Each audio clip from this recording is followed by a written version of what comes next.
Yo, what's up mga kaibigan? Nalina tayo magkwentuhan. Ang mga NBA fans nga ay medyo gulat pa sa ngayon sa lahat ng nagaganap. Dalawang MVP caliber player ang na-trade kay Luka Doncic and Anthony Davis. Mga all-star caliber players kay De'Aaron Fox at Zach LaVine ang nalipat din ng team.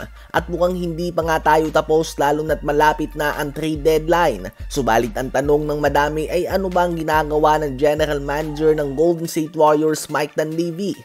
Well, hindi naman ito tulog sa pansitan mga kaibigan at umaaksyon naman siya. Sadyang wala lang nga siya natatapos ng mga deals sa ngayon. Tulad na lamang ng Jimmy Butler trade na si Butler na mismong umayaw at sinabi na okay lang siya na matrade sa Warriors. Subalit hindi siya pipirma ng contract extension dito ngayong off-season. Kaya naman umatras na nga ang Warriors dahil tila ba makikipag-trade sila sa less than half season ni Jimmy Butler. Kasali din nga ang Golden State Warriors, Nikola Vucevic and Zach LaVine trade rumors noon, subalit hindi nga ito natuloy sa kanila at napunta na si Zach LaVine sa Sacramento Kings. Habang ayon naman sa report ni Kevin O'Connor ng Bleacher Report ay gusto ng Golden State Warriors na ibuo ang Big 3 ni Kevin Durant, LeBron James at Stephen Curry sa Bay Area. Si LeBron nga ay 40 years old na subalit nanalo pa lamang ito ng Player of the Week award matapos na mag-average ng 27.5 points, 7.3 rebounds and 10 assists per game.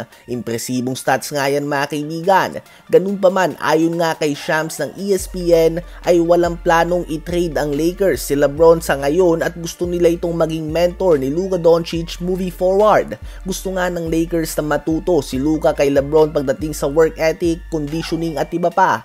Habang tumawag din ng Warriors regarding Kevin Durant sa Phoenix Suns. Subalit ang Suns nga ay hindi gaanong interesado na i-trade si KD sa ngayon.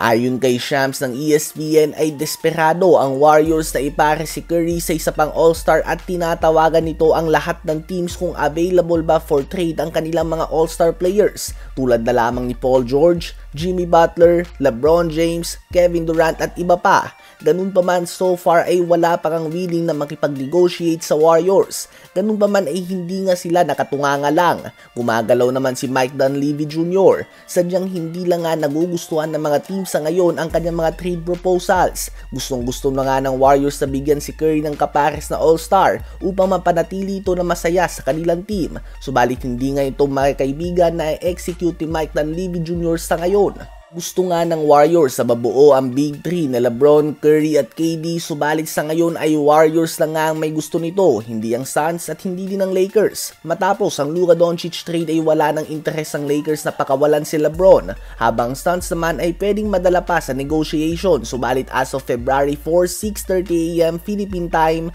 hindi nga sila willing na pabalikin si Kevin Durant sa Golden State Warriors. Ano ba ang masasabi nyo tungkol dito?